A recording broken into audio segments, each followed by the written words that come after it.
The third way to measure efficiency or to make an improvement is to use the Kaldor-Hicks method. Kaldor and Hicks were two economists who came up with this idea.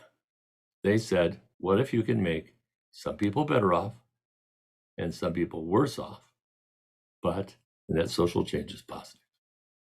Some people better off, some people worse off, but the net change in social benefit is positive.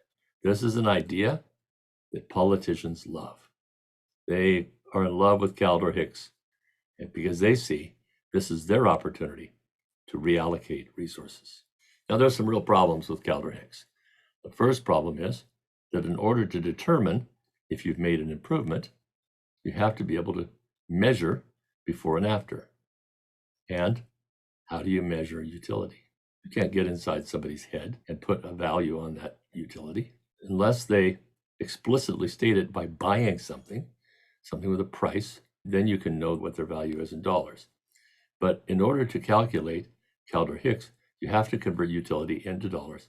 And this is very, very difficult. Now, we're going to try to come up with some ways to do that, and we'll talk about that later as part of our cost-benefit analysis. Let me give you an example. I have a friend who many, many years ago, when he was single, was a professional surfer. Now, this friend really didn't make any money because only a handful of professional surfers make money. And so he lived in a tent on the beach. And in order to get by, he had to get a welfare check from the government. On the other hand, I was the CEO of a tech company in Silicon Valley. Well, I was paid well. I wasn't paid that well. And I had 4 children in college. And it was at a time when I was having to pay for a lot of tuition. And so it turned out that I watched my savings account going down and down and down by hundreds of thousands of dollars over the few years that my kids were in college. I had to pay for their tuition and their books and their car and their food and their housing. And with 4 of them, some of them in expensive universities, it took a lot of resources. Here, my friend is receiving my tax dollars. So in other words, I'm being taxed, and then the money is going to him so he can live on his tent on the beach. Now, who had the greater utility for that money? Was it me or was it him? How do you determine that? Well, politicians think they can figure it out, and they try, but this is a very difficult problem. So I've given you 3 approaches. The market approach, in which you have buyers and sellers. We're freely trading. The Pareto approach being you can make at least one person better off without making somebody worse off. And the Kaldor-Hicks approach, which is to make some people worse off, some people better off, but have a net social improvement.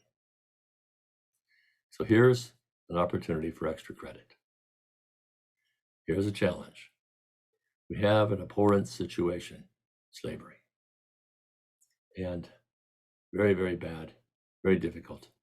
And we want to change it. How do we make that change and have a Marshallian improvement or a Pareto improvement or a Kaldor-Hicks improvement? Which of those will work? Which will not work? And how? So write up a little half page explaining with each of those approaches what will work, why not, how would you go about it making that improvement, and explain each of the 3, whether they'll improve or not improve. Once you've written this up, email it to me, and then I will evaluate it and give you up to 3 points of extra credit.